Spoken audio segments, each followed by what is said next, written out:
I brought home a new kitten from the animal shelter. My husband wasn't pleased. "Hi, honey," I said, holding up the tiny tabby kitten. "Meet Cheez-It."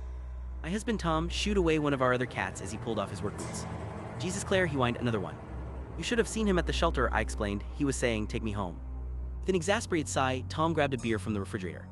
"Whatever," he said, "just come get me when supper's ready." Tom retreated to the bedroom, the only place he could be alone. I gently stroked Cheez-It's chin, his new brothers and sisters curiously sniffing at my legs. I hoped this time would be different. You could say I come from a long line of crazy cat ladies. There was Tootsie and Muffin and Mr. Beans, with baby Cheez-It being the newest addition to our little family.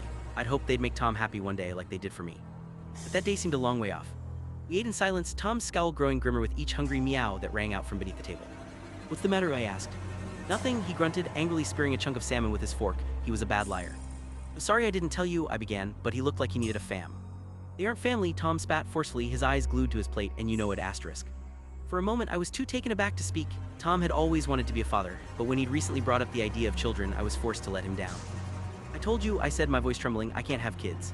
"Am I not good enough?" he asked, rising to his feet. "Who is?" "It's complicated," I replied weakly.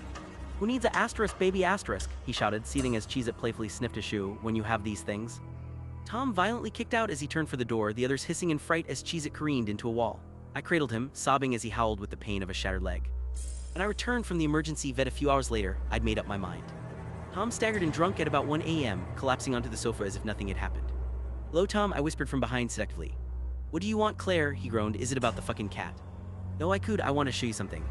He turned to look at me, and he screamed. I overpowered him, my claws pricking his throat in rivulets of blood.